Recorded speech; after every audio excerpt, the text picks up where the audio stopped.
Well, I said how excited we were to do it, so let's do it.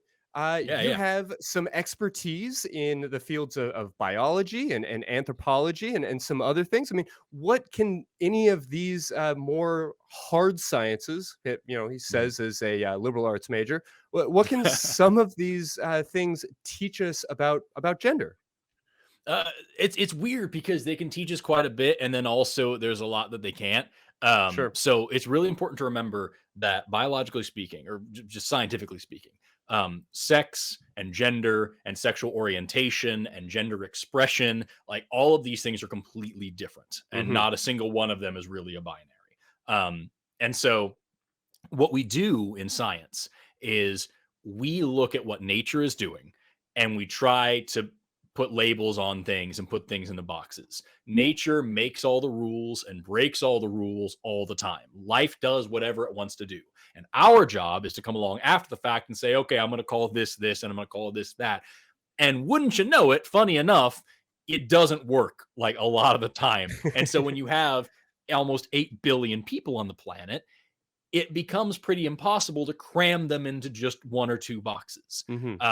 And so when we look into these things, we find that number one, sex is a biological construct. Is what we're talking about when we talk about like mating, reproduction, but it doesn't work as easily as cut and dry as a lot of people tend to think it does. It's Hmm. not really a super binary system. It's got a lot of ifs and ands and unless and except and with and without, just like every other biological definition. There's Some not a damn single one. messiness. Yeah, exactly. Every single definition of biology is weird. That's why I love biology. And then gender is a cultural construct. It's something it's a social phenomenon.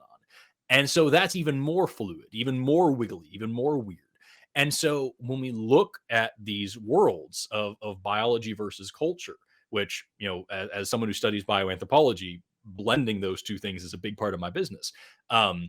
When we try to bridge these gaps, we find a lot of hangups and a lot of things that make a lot of sense and a lot of connections that we can make in a lot of ways. Those connections don't really make sense, but they kind of do. And it's just a fuzzy, weird situation. And I know that that sounds like a cop out answer or like kind of a kind of fatalistic. But the honest truth that I wish more people understood is that that's the case with everything in biology, Mm. and we're still studying it. We're still just fine, right? It's just everything's weird, and when you embrace that weirdness, life becomes a lot more fun, a lot more interesting. Yeah, well, I mean, there is such a rush to oversimplify, which I can appreciate. Like, not Yeah, everybody can learn everything, and we right. live in a world right now where nobody wants to trust an expert or a talking Yeah, head, and I can at least understand the impulse, if not really condone that notion. But even on top of that, there's a real desire, I think, to have everything look the way that it's quote supposed to. yeah, You were talking about science trying to describe nature. yeah. What can you tell us about the naturalistic fallacy, or maybe rather what prehistory and biology and some of these other things might open up for us? Yeah, so, like, when you talk about things being natural, what's really important to remember is that the way that we see the world is through a framework that we grew up with. We have heuristics in our mind that are built by our culture. The way that we interpret information, the way that we talk about things. There's this whole concept called linguistic relativism, which is just literally the way that you talk about reality shapes the way that you perceive reality. Um, Everything around you for your whole life shapes the way you see the world. So when you talk about natural, you have to understand that the way you're using that word and the reason why you're using that word and what you mean by that word are all heavily influenced by your culture, by Hmm. what you have been taught. And a lot of the time when we talk about science, I'm a scientist before anything else. I care so much about data and about evidence and about reason and about tearing down barriers but of emotion and culture and getting out of my own way. But I also have to recognize the fact that science as a whole is it's kind of now starting to crawl its way out of being very Eurocentric and very misogynistic for a long time, and very whitewashed for a long time, especially when we talk about anthropology.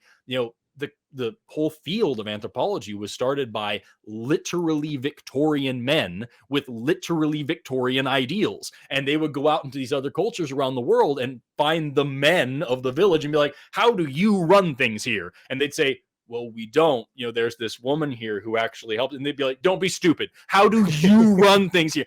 And maybe you misunderstood the question. Exactly, yeah. And there's a huge amount of history of early scientists literally destroying evidence that went away from that indicated away from the Western European Christian puritanical framework that they had, because that didn't fit with their reality. And so science is now coming to a point in the past few decades where we're kind of playing catch up.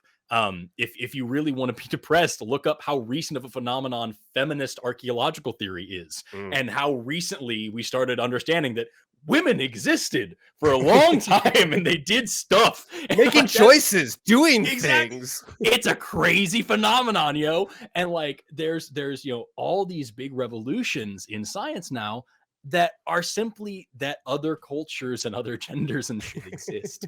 And so, from the outside looking in, it's really easy for somebody to point at, say, for example, homosexuality, and say that's not natural. It's supposed to be male and female. And what they're missing out on is, number one, we've observed homosexual behavior in over 1,500 different animal species. Mm-hmm. And then the common retort is, well, yeah, but there's infanticide and rape and all sorts of other stuff out there in nature. So should we do that too? It's like, yeah, but what you're missing, you're the one who brought nature into this. It's exactly, this is still an animal behavior that you're claiming doesn't exist, and it does. And also, not only do we have to remember that humans are animals, but your comprehension of it has to be this man, the woman thing is from the past 2,000 years of that ideology bulldozing every other ideology. And so you have to recognize that the way you see the world, yeah, it may be, you might have some science on your side, but there's also a lot of culture on your side that you have to try to work around and get your head out of that. You know what I mean? Yeah. I mean, that's it's a sticky thing. Yeah, that's a drum I try to beat on this show a lot. Just that you can learn so much, not even by studying other cultures, but by just examining the assumption of this is the way it should be, and then finding out, oh, wait, nope, that's not how they do it in Shanghai. That's not how they do it in Dubai, and recognizing that so many of these things we assume are innate, like taboos around nudity inside of a family, for instance, or really even nudity in general, is something that we see as being different all over the world. And yet people have this reaction that oh, well, it makes me uncomfortable in my biology, and therefore it must be hardwired. Yeah, I was at I remember a couple of years ago, I was at a water park with some friends, and there's a woman walking around with a baby that is stark naked. And the employees were like, ma'am, you have to cover that baby. You have to put a diet. There's creeps here. There's people cover here. Up that baby.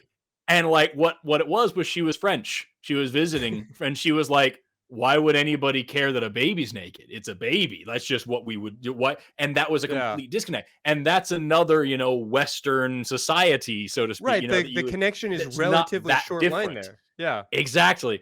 And even that is such a huge disconnection there. And so when we look at, when we talk about things like gender, for example, people tend to say, well, there's only two, you're either a man or a woman. And they're missing the fact that, number one, there have been lots and lots of other cultures throughout history. There are lots of other cultures around today that have more than two genders. There's cultures in India, there's cultures in this East one, Asia. I would just like to announce. Yeah, absolutely. More and more, ours as well, is adapting to this. And you can look at a lot of Native American cultures. You can look at a lot of South American and Mexican culture. There's a lot out there.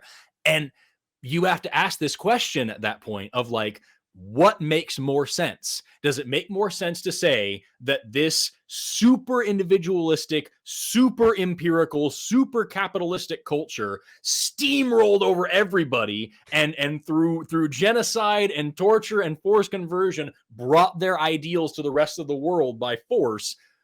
Or does it make more sense to say, well, everybody else in the world is just liberals and they don't understand? And it's what really makes sense there, Yeah, I mean, that whole thought process requires you to acknowledge colonialism, Yes. forces you to acknowledge genocide and the rewriting of history and all of these Yeah. things, which is tricky, right? Yeah. So, I mean, for that reason, because there is so much culture and science and things that have been destroyed very selectively, I should point out. Mhm. It kind of creates the notion that these are like recent trends or things that were Yeah. just made up recently. What can you speak to that in terms of what we see maybe across the rest of the animal kingdom or wherever else? Yeah. That's it's such an important thing because that is something that I get confronted with so often, that everybody's gay nowadays and there's so many trans, everybody thinks they're trans now and everybody's coming out as bi. It's fashionable to be bisexual. And like what people don't realize is that, you take the most conservative estimate, right? Say, around 4% of the population is homosexual, right?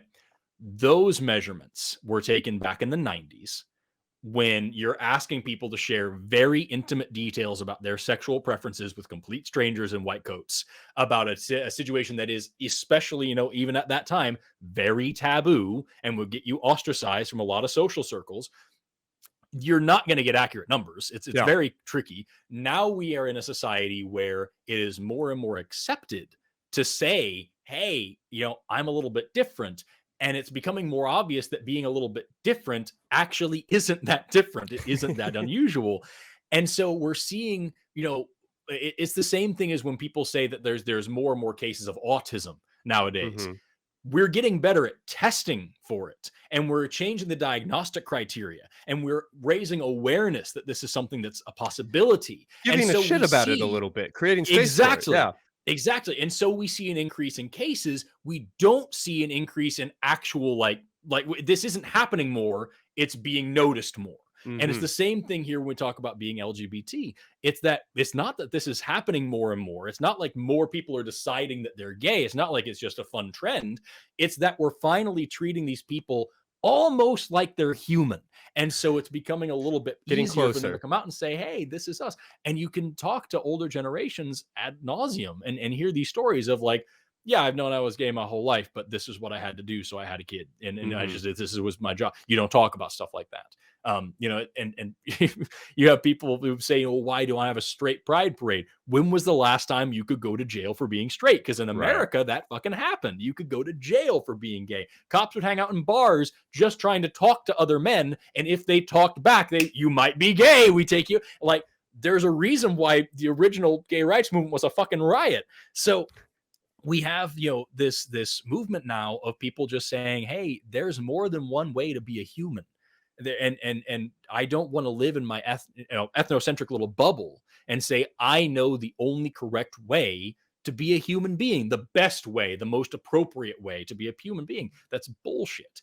Everybody gets to explore this and learn for themselves. And what's really cool about this is that it's becoming more and more acceptable for people to ask themselves hard questions, explore their own sexuality, their own gender identity, their own personality, try on new ideals and new ideologies and new philosophies.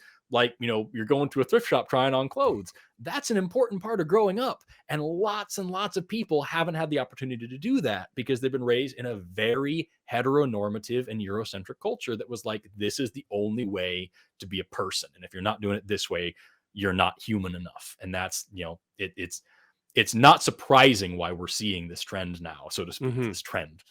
Yeah, well, I don't mean to overly put you on the spot, but I've seen some numbers from big data aggregates taking things from like dating websites and things like that that Mhm. might suggest that maybe somewhere between like 80 to 70% of the culture is actually cishet. So at Mhm. least maybe anywhere from like a fifth to a third of us Yeah. are in some way queer, in some way weird. Does that number line up at all with the way you understand it now?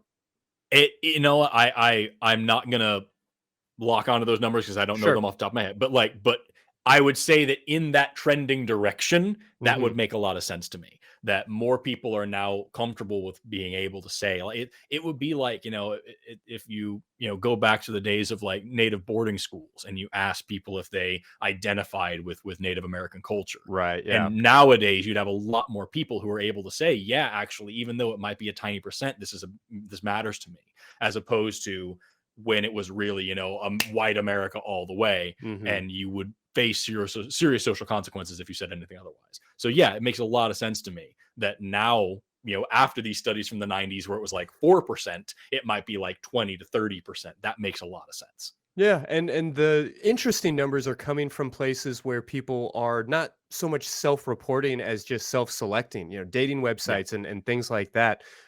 It'll be interesting to see where all of that leads. But I think it's important to just continue to refute so much of the bunk science that just gets so easily traded around right now.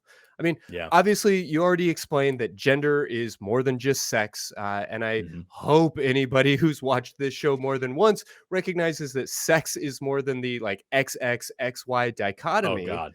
Yeah. No. Yeah. No. Not even close. Yeah, well, so That's is there it. a more scientifically accurate understanding that we simpletons might be able to understand, or what does that look like? Well, it's really important.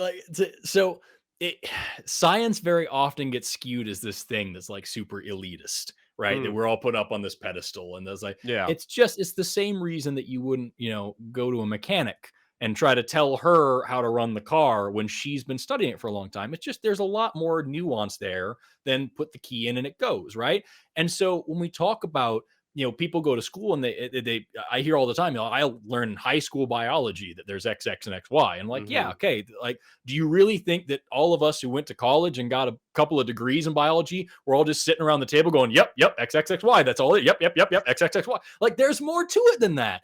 And so when you look at the argument of like, well, yeah, there's outside of XXXY. First of all, there's you have Klinefelter syndrome. You can be XXY. That's 3 sex chromosomes. So what the fuck are you gonna do? How are you gonna classify Which that box are we person as putting them in in? this Yeah, right in this little stupid binary system?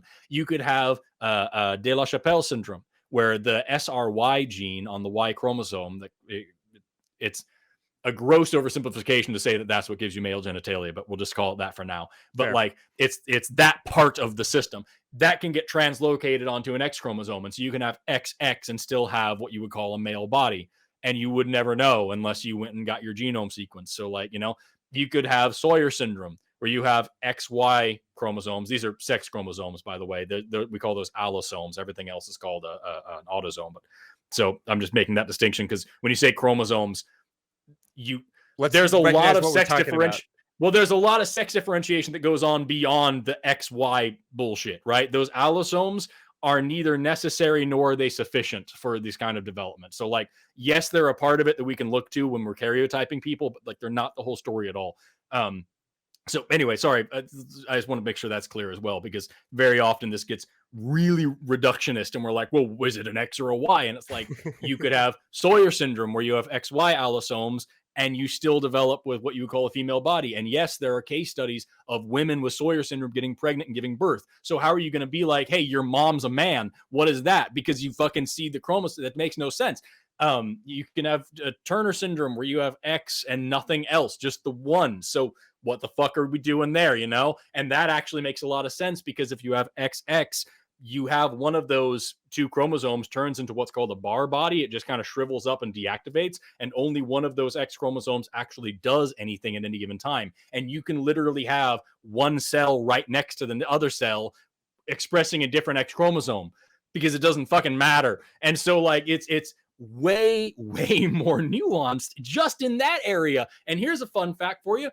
Chromosomes don't have shit to do with how we define sex in biology. We define it by gamete size. So if you have lots of small gametes, we call those sperm and we call you a male. If you have very few large gametes, we call those eggs and we call you a female. What if you're infertile?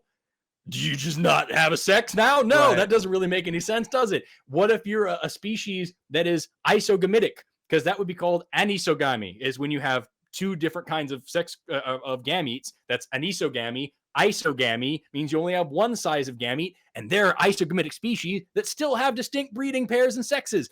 What if you're monoecious, which means you don't have distinct sexes, but you still are anisogamitic? So, like, there's lots of plants, for example, that have what we call a perfect flower, which means they produce both sperm and eggs in the same plant, and they still reproduce. So, what are you going to do there? And there are dioecious plants where you have definite males and definite females, and it's like, and all of that also is to say that there's more than two sizes of gametes in some species. So, like, it's fucking weird, dude. Life is fucking weird. And that's the best part about it. And what we have to really understand and what we have to hammer home is that we don't even have a definition for life in biology. We don't Sure. have a definition for species. We don't have a definition for shit.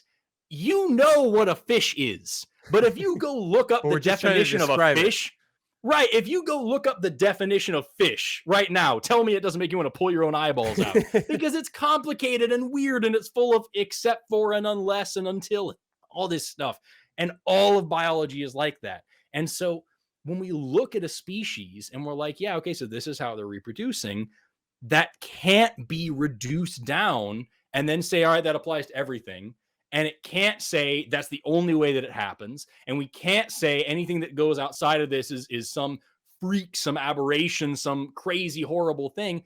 Like, when we talk about intersex people and trans people and gay people and bi people and all these things, so very often when we talk about the science of these things, we end up in this discussion of statistics and of, anomalies and abnormalities and all these things. The What we exception have that to proves the remember, rule.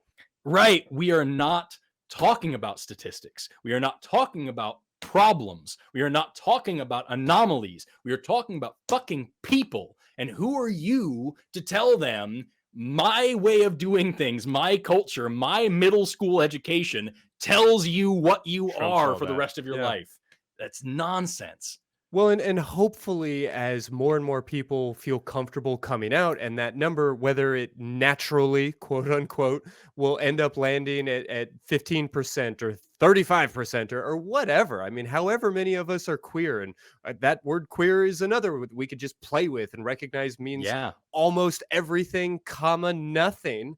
And I get it. It's all very messy, but hopefully, just by sheer numbers, this argument will kind of fade away. I mean, do you have, I don't know, a hopefulness about sort of the way that people understand these things? I am a incurably hopeful person. So yes, and I think that as time goes on, the coolest thing about today, this day and age, is the proliferation of social media, which has a lot of problems that we can get into. But, like, when you look over the course of human history, the best revolutions happen because of better access to information, better sharing of ideas. People on either side of the world able to say, hey, they may look different than me, but they have the exact same problems and they're thinking the exact same things. You look at the civil rights movement here in America, the government was saying one thing, and then you can look on TV and say, oh shit, like they're Yeah. lying, and these people are just being people. When you look at, the French Revolution, they're able to read and they're like, oh shit, America figured out how to not have a fucking monarchy anymore, not live under feudalism anymore. We could probably do something like that. And so when you look over the course of human history, all of these revolutions of politics, of civil rights, of thought come right behind increased access to information and Mhm. and people sharing their lives. And so now when I see things like YouTube and TikTok and Instagram and Twitter and everything where we can do that and we can say, hey, here's people from all over the world expressing their humanity, and it turns out it doesn't fit in the little box that we've been told about our whole lives, I feel like we're on the cusp of something beautiful, where more and more people are going to experience more and more human rights. And maybe this is the big hope. Maybe sometime in our lifetime, saying everybody should have equal rights won't be like a politically contentious thing to Controversial say. thing. It Yeah. won't be like, you won't have to phrase that. Well, like, well, who are you talking about? Because I hate some people. We need to figure that, like, that won't be a thing to keep away from Thanksgiving.